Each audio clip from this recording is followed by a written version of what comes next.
Buonasera a tutti e benvenuti. Lascio la parola al segretario per la pratica.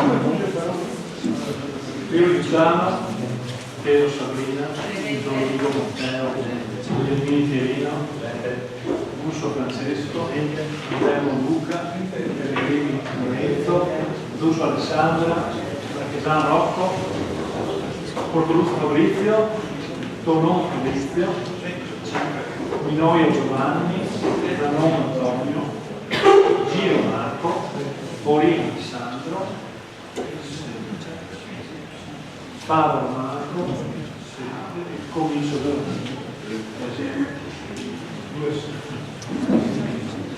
Designo gli scrutatori nelle persone di Giro, Portoluzzo e Guglielmini. In apertura di questa adunanza vorrei invitare l'intera Assemblea a ripensare le celebrazioni appena trascorse. Il 27 gennaio, giornata della memoria in cui si commemorano le vittime dell'Olocausto, e il 10 febbraio, giorno del ricordo, in ricordo appunto dell'eccidio delle foibe.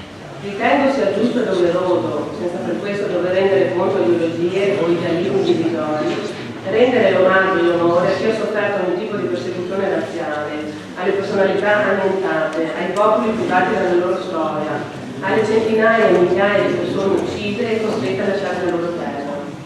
Celebrare e riflettere oggi di queste vicende dolorose e complesse, a lungo taciuto, figlie dello scorso secolo, deve aiutarci a sviluppare in noi, nei nostri giovani, una comune coscienza storica e civile a difesa di un autentico rispetto per l'ebraismo e per ogni innocente e indifeso di sempre. È con questo spirito che l'amministrazione si è impegnata nei giorni scorsi a celebrare queste ricorrenze.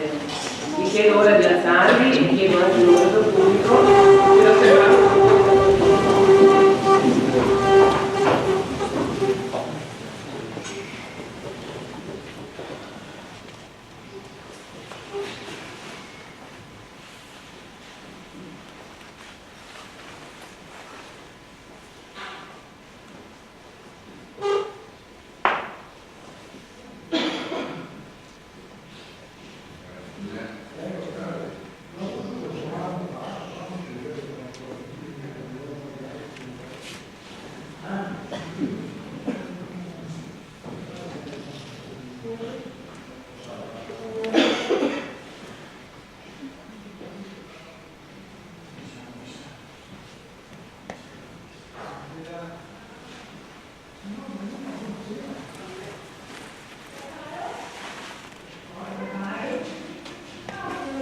Ora sederci.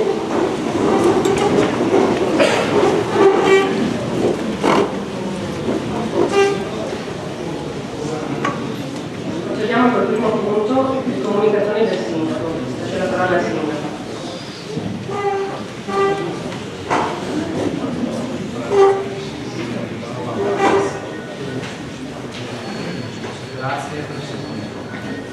Grazie Presidente, buonasera a tutti.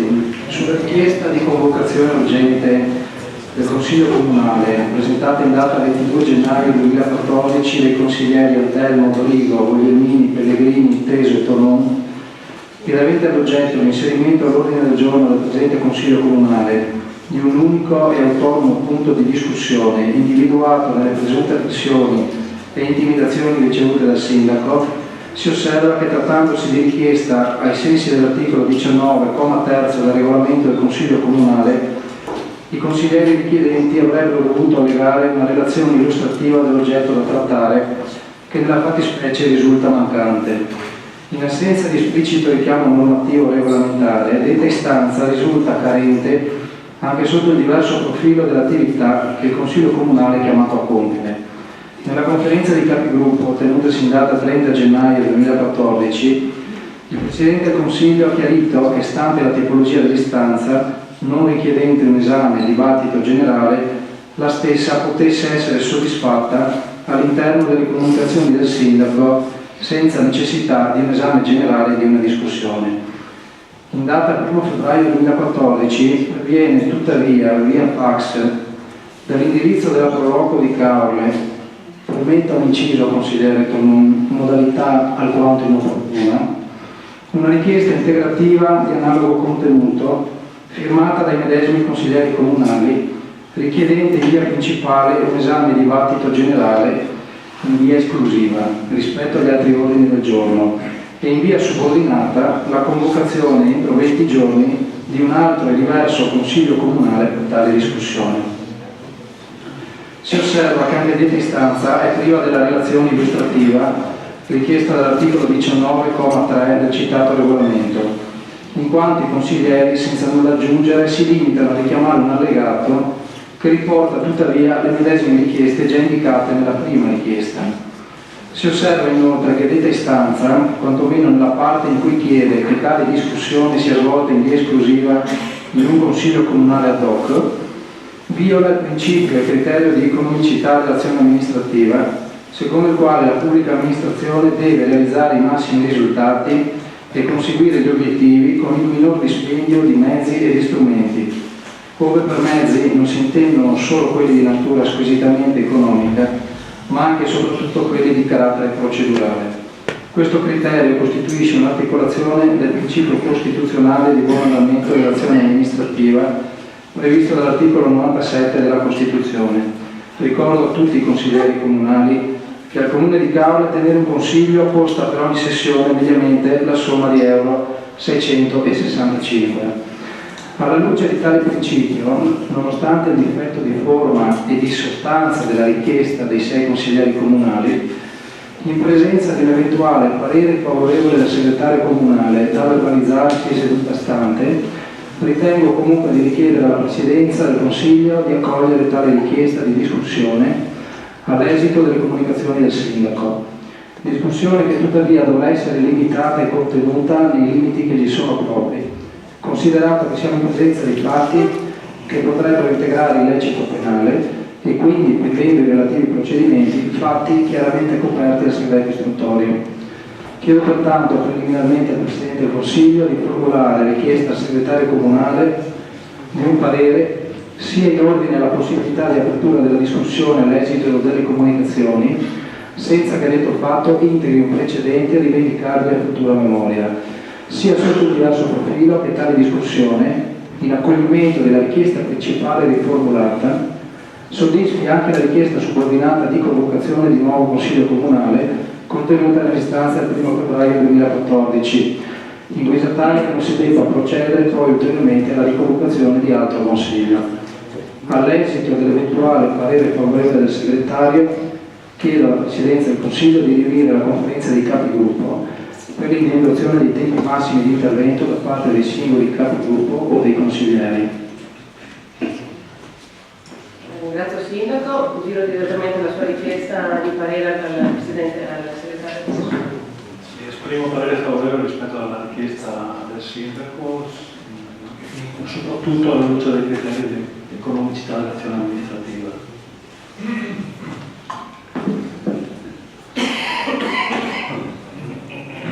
Anche mi scusi Segretario, in assolvimento con tale procedura di nuovo entrambi così. Chiedo allora un attimo al capigruppo se possiamo riunirci.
Vieni qua, sto lì.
deciso che possa prendere parola qualsiasi consigliere, ovviamente in tempi contenuti degli interventi.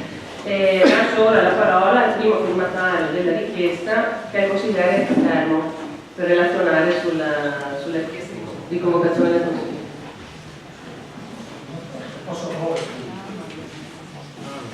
Capogruppo Teso, prego. Buonasera a tutti. Buonasera a tutti. Naturalmente la nostra richiesta può essere stata fatta in modo anche veloce, come ha detto il Sindaco, ma non era nostra intenzione assolutamente far spendere soldi a questo Consiglio Comunale. Abbiamo ritenuto di convocare questo Consiglio che venisse trattato un tema forte, perché la stampa ne ha parlato e sono usciti argomenti pesanti. Credo per rispetto soprattutto dei cittadini che hanno appreso dai giornali e hanno comunque visto il proprio paese definito con termini e aggettivi non appropriati. Questo noi volevamo sentire più che altro, perché non abbiamo nulla da dubitare chi dica né il Sindaco né tantomeno da quello che abbiamo appreso dal capogruppo Borini e Favaro, chi mente o chi dica la verità. Spiegateci, siamo qua per capire cosa può essere successo, perché credo che il Sindaco sia comunque persona interessata, visto anche gli ultimi articoli che sono usciti. Grazie. Grazie consigliere Teso. Il consigliere non vuole.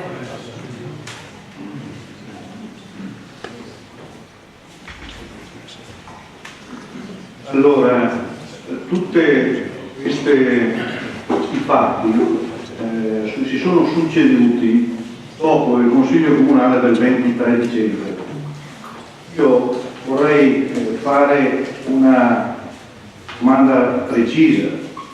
Come questi fatti sono succeduti in seguito alla mozione presentata dal consigliere Marchesani, che determinava alcune questioni dal punto di vista programmatico, sulle quali il sindaco ha fatto delle richieste di togliere alcuni passaggi, tra i quali uno era quello di determinazione della gestione dell'occupazione del suolo pubblico e della reattivazione.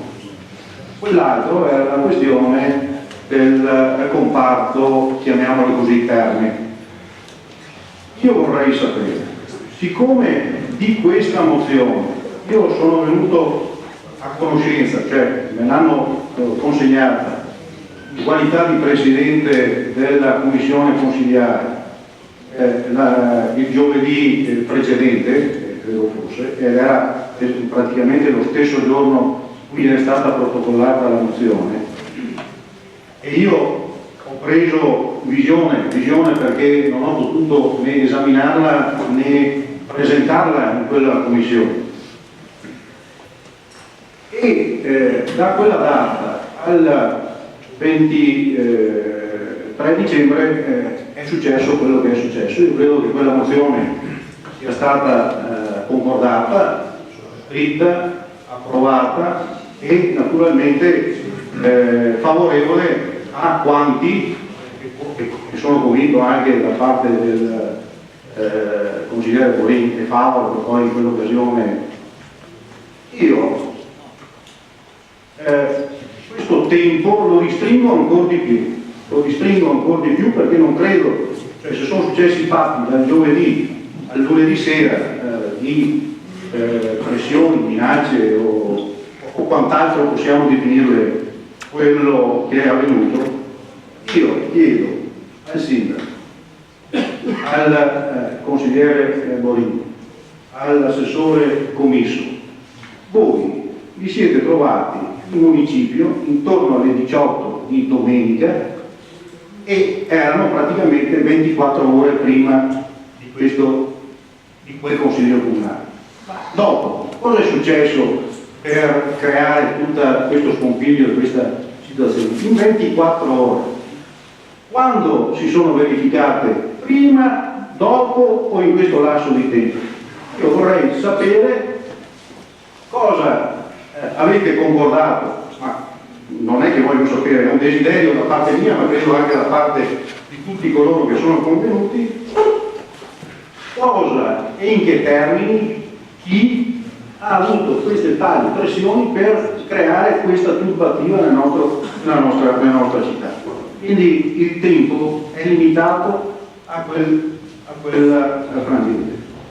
Non mi è dato sapere se poi c'erano, però siccome ho visto io con i miei occhi che voi eravate in questa sede la domenica 22 intorno alle ore 18 e 24 ore dopo c'è stato il Consiglio Comunale che ha dato questi risvolti molto cupi, ma su cui mi preoccupo anch'io, perché se ci sono delle minacce è chiaro che mi preoccupo, ma è giusto che tuteliamo questo Consiglio Comunale e i consiglieri che in esso vi siedono, compresa tutta la cittadinanza che sostanzialmente crede e ci ha votato.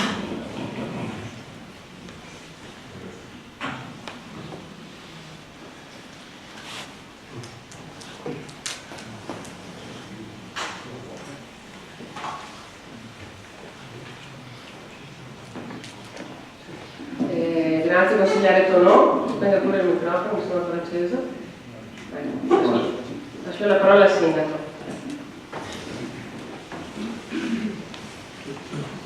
Signor Presidente, in epoca remota avremmo potuto dire che qualcuno meriterebbe di essere punito con una pena antica, l'abonorium cessio culo nudo super lapidem, perché oramai è dato di fatto evidente che esiste solo una strategia macerata che mira a far dimettere il sindaco entro il 24 di febbraio per andare a votare a maggio e nient'altro. Questa strategia chiaramente politica, già in corso di accertamento penale, deve essere fermata. Rispondo anzitutto alla richiesta di 6 consiglieri istanti, in ordine agli asseriti fatti posti all'attenzione del Consiglio Comunale del 23 dicembre scorso. Mi riporto a quanto già riferito in quella seduta, in quanto ovviamente esaustivo. Il riferimento è anzitutto sotto il profilo che l'emendamento relativo all'intervento urbanistico C239, contenuto nella mozione, si è reso necessario per evitare la lesione di un diritto acquisito ancora nel 2007 dal privato lotizzante e quindi per evitare una possibile causa risarcitoria di decine e decine di milioni di euro contro il Comune. Necessità evidenziata sia dalla parte politica sia dagli uffici della pubblica amministrazione e fatta poi proprio da questo Consiglio Comunale che a maggioranza ha deciso per l'approvazione dell'emendamento. Il riferimento è poi anche sotto il profilo che il sindaco fino al 23 dicembre scorso non ha ricevuto alcuna minaccia finalizzata a stracciare o inserire punti programmatici nella provanda mozione di fiducia. E qui apro una parentesi a braccio per dare risposta al consigliere Tonò. C'è stata una riunione in municipio alle ore 18, assente fu il consigliere Favaro che arrivò un'ora dopo, e in quel contesto era tutto a posto e solo 5 minuti prima dell'inizio del consiglio il sindaco sulle scale, quando il consigliere Borin saliva, ha appreso che le cose erano cambiate. Non esiste alcun SMS intimidatorio come qualcuno ha dichiarato alla stampa. Non esiste alcun rischio per le istituzioni democratiche come qualcuno ha dichiarato alla stampa. Non esiste nessun motivo per cui il sindaco debba dare le dimissioni. Tuttavia, come è stato ampiamente evidenziato proprio dagli organi di stampa all'uopo imbeccati, in data 12 gennaio scorso, soggetti ignoti, mascherati dietro stravaganti pseudonimi, hanno pubblicato sul profilo Facebook alcune fotografie e frasi dal contenuto ingiurioso, diffamatorio e intimidatorio che potrebbero essere dirette alla mia persona. Nel frattempo, su altro e distinto profilo Facebook, sempre ignoti e mascherati delatori, questi particolarmente promissi, attribuiscono in più passaggi all'amministrazione comunale attività istituzionali poco trasparenti. Sul consiglio dell'organo di polizia giudiziaria ha quindi presentato la denuncia verso detti fatti chiedendo all'autorità competente di procedere ai necessari accertamenti e all'identificazione dei soggetti responsabili. In questa sequela di atti vi è un terzo evento, particolarmente evidenziato pure dagli organi di stampa, in evidente violazione del segreto istruttorio, costituito da delle lettere anonime pervenute in data 29 gennaio al sindaco e alla moglie con contenuti intimidatori. Anche in ordine a detti fatti sono state presentate le denunce di rito. Oltre a quanto testé riferito, nulla di più può essere detto alla data odierna, poiché pendono indagini preliminari e sussiste il segreto istruttorio, per cui non è possibile che si formino, quantomeno nel loro contenuto, oggetto di esame o discussione né in questa sede né altrove. Diversamente, ognuno dei consiglieri che farà un intervento nel contenuto di questi fatti si assumerà la relativa responsabilità di quello che afferma. Invito infine tutti a ricordarsi che siamo un paese turistico, che abbiamo una stagione forte, che l'unico nostro pensiero deve essere rivolto solo ed esclusivamente a amministrare nel modo migliore possibile questo paese, perché questa pubblicità mediatica, da qualcuno fortemente e artatamente voluta e della quale si assumerà la piena responsabilità, non giova certamente all'immagine del nostro paese. Ringrazio della vicinanza e solidarietà le molte persone che l'hanno dimostrata e ringrazio le forze dell'ordine per il prezioso lavoro che stanno svolgendo.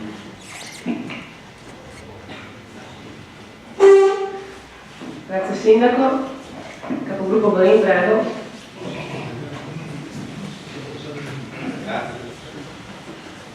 Grazie Presidente, buonasera a tutti. Dopo il Consiglio Comunale del 23 dicembre 2013, molte cose sono successe e molte parole sono state dette e scritte. Per quanto ci riguarda, la vicenda è stata doverosamente e puntualmente esposta nel corso dell'ultima seduta consiliare e pertanto le dichiarazioni rese in quella sede possiamo e dobbiamo rimandare per intero. Noi quindi non chiediamo a lei Sindaco e a voi consiglieri chi dice la verità. Noi la verità l'abbiamo già dichiarata proprio in questa sede nel corso dell'ultimo Consiglio Comunale. La vicenda che ci ha portato ad esprimere il voto contrario all'emendamento per lo stralcio del punto programmatico descritto come revisione ove giuridicamente possibile dell'intervento delle cosiddette terme in zona C2-39 e alla successiva impossibilità di esprimere la fiducia al Sindaco sulla mozione presentata dal consigliere Marchesà ci ha consentito altresì di prendere atto dei comunicati stampa di Legambiente del Movimento 5 Stelle che ringraziamo per la solidarietà. E rispetto alla questione sollevata manteniamo ferme le dichiarazioni rese in sede di Consiglio Comunale del 23 dicembre 2013, così come risultano cristallizzate nei verbali della seduta e nelle registrazioni audiovisive accessibili a tutti i cittadini anche attraverso il portale YouTube. Ecco perché abbiamo potuto evidenziare e ricordare l'antico brocardo per cui, se è vero che la malizia sta nell'orecchio di chi ascolta e nell'occhio di chi legge, allora invitiamo tutti i cittadini e anche i privati che si ritengono interessati dalla vicenda ad ascoltare le registrazioni audiovisive in questione. Noi non siamo contro le terme e anzi auspichiamo che le stesse siano realizzate, se effettivamente è possibile realizzarle e fregiarle di tale appellativo. Ma abbiamo espresso ed esprimiamo l'intento politico di migliorare un intervento urbanistico che, così come concepito, non ci pare conforme agli attuali standards di uno sviluppo sostenibile del tessuto urbano che dovrebbero governare le scelte della politica urbanistica locale. Noi quindi abbiamo detto no alle pressioni e alle minacce che il Sindaco ci ha riferito di aver ricevuto, così come lui ci ha riferito che le stesse sarebbero state indirizzate pure a noi. Ci siamo opposti allo stralcio del punto del programma che le minacce miravano a togliere. Programma che peraltro era già stato concordato e sottoscritto pochi giorni prima del voto, a dimostrazione del fatto che le motivazioni addotte dal Sindaco per lo stralcio del punto in Consiglio Comunale sono state meramente pretestose e di facciata. Per noi le istituzioni non devono e non possono cedere ad alcuna pressione o minaccia, neppure a quelle di denunce o querele per diffamazione, rispetto alle quali ci possiamo tranquillamente difendere con le prove documentali che abbiamo già consegnato all'autorità competente, senza che qualcuno ci venisse a sollecitare, come riferiva testé il sindaco, la polizia giudiziaria suggerendo di svolgere denunce o querele. Non serve che la polizia venga a sollecitare, lo si fa se si deve. Questa è la realtà e chiunque intenda fornire una diversa versione opererebbe solo una mistificazione dei fatti e mentirebbe sapendo di mentire. Dichiarazioni che abbiamo già reso pubbliche e che è opportuno ribadire anche in questa sede. Ci ha stupito dunque la posizione assunta dal sindaco, che pur consapevole della veridicità delle nostre dichiarazioni ha inteso fornire alla stampa le note smentite, oggi pure ribadite. Del pari ci ha sorpreso e profondamente deluso pure l'atteggiamento assunto dal consigliere commisso, che pur consapevole del fatto che le nostre dichiarazioni sono veritiere, ha taciuto e si è piegato alle minacce riferite dal sindaco. Tanto più alla luce del fatto che ad entrambi, sindaco e allora consigliere commisso, chiedemmo di resistere alle riferite minacce e proponemmo di andare tutti insieme a denunciare il fatto alla competente autorità. Al di là, pertanto, delle intime pulsioni morali ed etiche, non è fuori luogo, quindi, il richiamo ad una fondamentale norma di comportamento che il codice penale cristallizza al secondo comma dell'articolo 40, statuendo che non impedire un evento che sia l'obbligo giuridico di impedire equivale a cagionarlo. Norma che forse per altri non è ben conosciuta o chiara, ma che per noi è basilare regola di vita. Ora non sto certo a stabilire se sono stati commessi reati e, nel caso affermativo, chi ne sia l'autore. Questo è compito dell'autorità giudiziaria, sul cui operato confidiamo, auspicando un rapido epilogo della vicenda. Ma di certo sta a noi, ma anche a voi tutti, quali uomini e donne, ma anche e soprattutto quali rappresentanti eletti dai cittadini, l'obbligo e il dovere giuridico di denunciare fatti così gravi come quelli che ci sono stati riferiti dal sindaco. È dunque un preciso dovere dei consiglieri comunali dire no alle pressioni e alle minacce ed opporsi all'adozione, modifica, stralcio o emendamento che sia dettato e imposto da minacce. Anziché denunciare tali minacce, invece, abbiamo appreso dalla stampa locale che voi state e o avete valutato di procedere contro di noi per il danno all'immagine che la vicenda avrebbe creato alla città di Cavoli. Su tutti la Nuova Venezia del 28 gennaio 2014 a firma Carlo Mio e Gemma Canfonelli. Su via, siate seri, danno all'immagine. Ma vi rendete conto dell'assurdità che avete proposto alla stampa e ai cittadini per tentare di uscire dal guaio in cui vi siete cacciati? Auspichiamo che tale mossa mediatica sia il frutto di un farneticante e assolutamente inattendibile suggerimento di qualche consigliere politico o comunicativo, non potendo credere che sia espressione di una ragionata riflessione giuridica sul punto. Lei, sindaco, sa bene che nessun danno d'immagine potrà mai essere fondatamente richiesto ai consiglieri Borini e Faro, così come sa bene che laddove intentata l'azione civile o penale in tal senso sarebbe assolutamente infondata e temeraria. Ma se proprio volete lamentare un danno d'immagine, allora dovreste rivolgervi a voi stessi, posto che sareste stati proprio voi a ledere l'immagine di Cavoli con il silenzio nella decisione di stralciare il punto della revisione, ove giuridicamente possibile, nell'intervento delle cosiddette termini in zona C239 a fronte delle riferite minacce. Non escludo pertanto che sia la città di Cavoli a chiedervi i danni un domani per ciò che avete fatto e anche per ciò che non avete fatto. Posto che, dunque, la verità sulla questione delle minacce è una sola e noi l'abbiamo da subito proclamata e denunciata pubblicamente, allora qualcuno potrebbe chiedersi se residua la parvenza di uno scontro, di una battaglia per stabilire cosa ci sia dietro a tutto ciò e chi dice il vero. Perché questa è la domanda che un po' tutti si pongono oggi. L'unica verità, tuttavia, lo ribadiamo, è che noi abbiamo detto no alle pressioni e alle minacce che il sindaco ci ha riferito di aver ricevuto, così come lui ci ha riferito che le stesse sarebbero state indirizzate pure a noi, e ci siamo opposti allo stralcio del punto del programma che le minacce miravano a togliere. La nostra domanda, quindi, è un'altra. Noi chiediamo a lei, Sindaco, e a voi consiglieri, se sapete cos'è quota 33. Ebbene, per dirla con le parole di Roberta Gallego, ogni campo di battaglia ha la sua quota. Durante la prima guerra mondiale, italiani e austriaci si affrontarono a quota 2101 sulla cima dell'Ortigara, mentre a quota 186 si combatté la battaglia di Gaza durante la seconda guerra mondiale ad Iraqen, in Libia. Si tratta di un riferimento topografico stabile, spesso reso visibile dalla presenza di un cippo altimetrico che fornisce una coordinata geografica oggettiva ed intracciabile con le mappe, indicata nello stesso punto nella cartografia di entrambi gli schieramenti.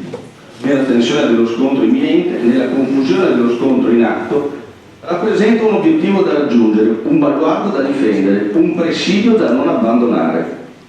Ad El Alamein, teatro di un sanguinoso e insensato eccidio di migliaia di soldati italiani a opera degli australiani alleati all'epoca dei britannici durante la seconda guerra mondiale, questa convenzione topografica venne denominata appunto quota 33.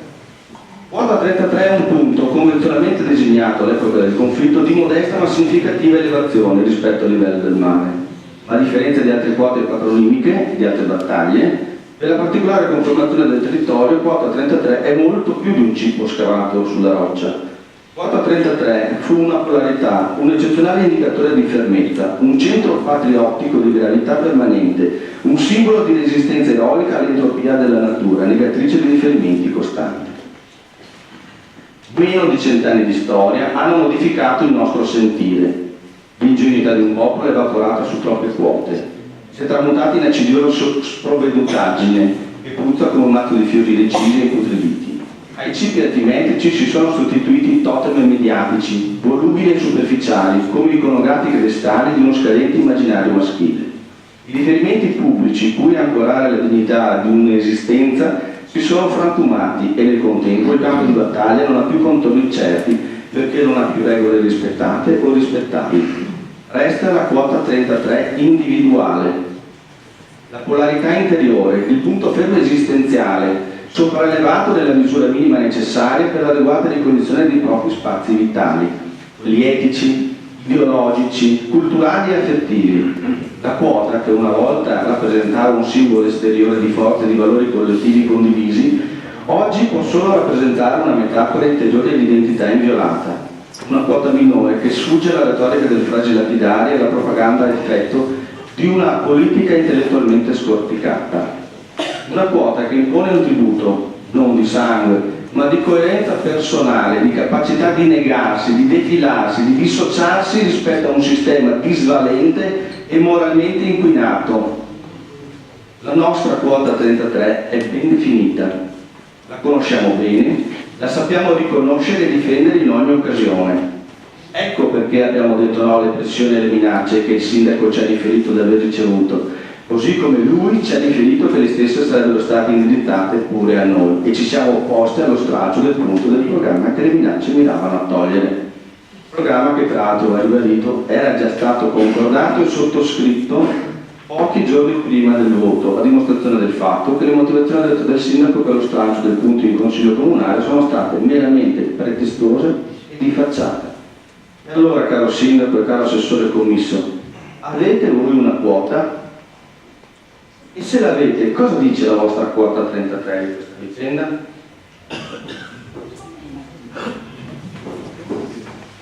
Assessore commisso, prego.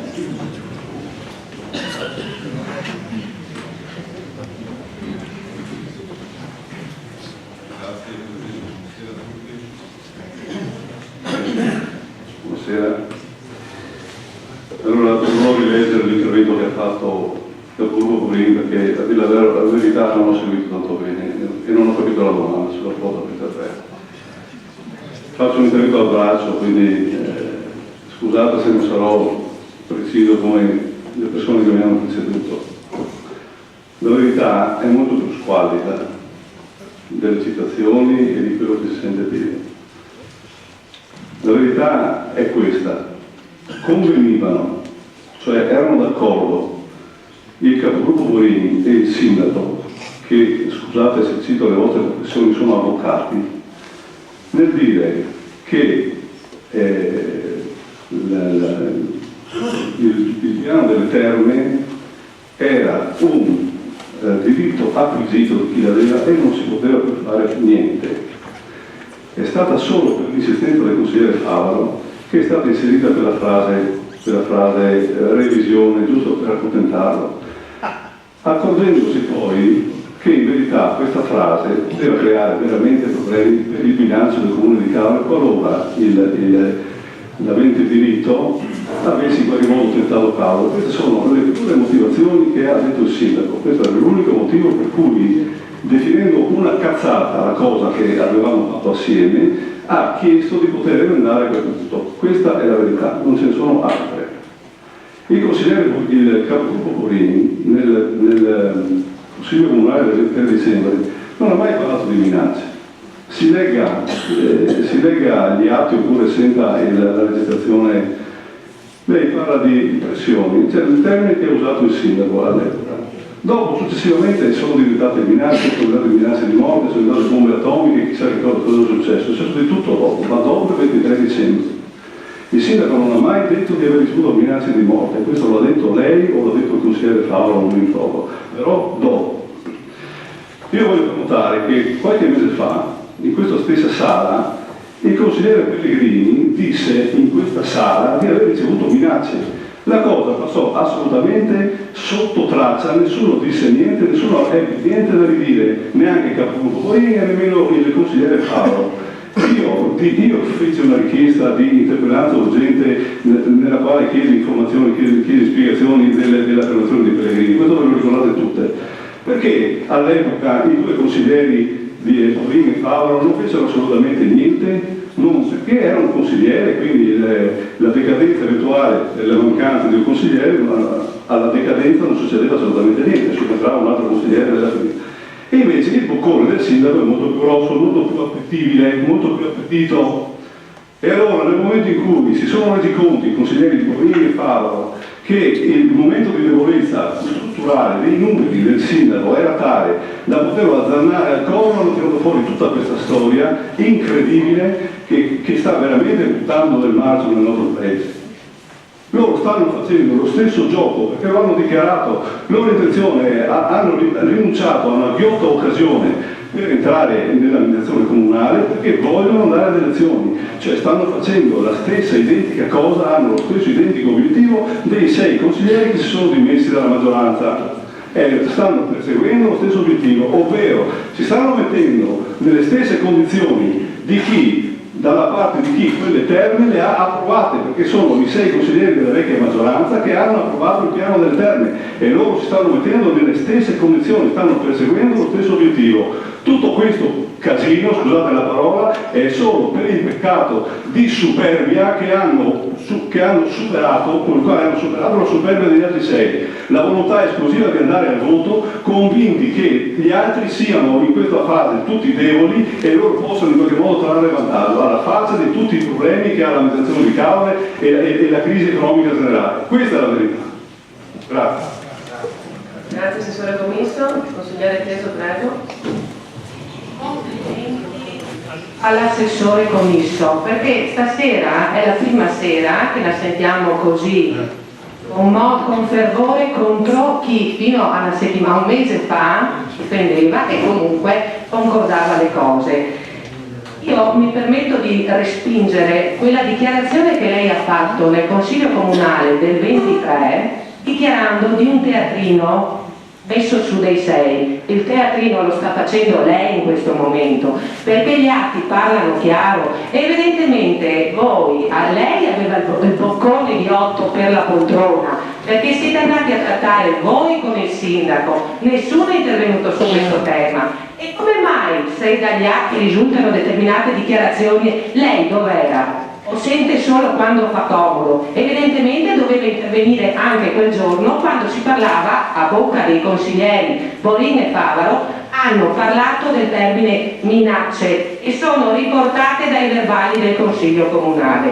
Quindi, vede, l'assessore Commisso, non si può, finché si era seduti là, e uso un termine perché lei ne ha usati molto coloriti in questo momento, contro la precedente amministrazione, abbia il coraggio almeno di dire piuttosto non ho sentito che fa più bella figura, non cercare di erigersi a paladino in questo momento. E comunque un'altra cosa, siccome la mozione l'avete fatta voi, sapevate benissimo che un accordo procedimentale non è giuridicamente modificabile, l'avete detto e avete tirato fuori la storia dei danni e quant'altro. Allora volevate fare politica, purtroppo siete scivolati, questo è successo, ma oggi la gente, siccome avete parlato di articoli e quant'altro, non ha ancora ben capito, e ha ragione il sindaco quando dice ognuno si deve prendere le proprie responsabilità di quello che dice, ma anche chi le ha dichiarate qua dentro, sindaco, consiglieri e quant'altro, tutti le devono avere le responsabilità. E io me ne prendo le mie, perché non ho nessuna paura, perché comunque l'avete fatta voi, sono uscite delle cose, abbiate il coraggio, perché qua la gente non ha ancora capito niente. Ci sono state o no? Se non ci sono state qualcuno lo dica, se ci sono state apprendo di prove documentali SMS. Avete fatto un disastro voi, la città è stata trasformata grazie a voi, perché nessuno dei 6 è intervenuto su questo tema, perché non è stato nemmeno chiesto. Quindi prima di accusare o alzare i toni come ha fatto, perché dopo si risponde, bisogna essere anche chiari, corretti e coerenti, perché le ricordo che fino al 23 con i suoi compagni era coerente, oggi è una poltrona, cambia tutto. Bene, allora stiamo un po' attenti.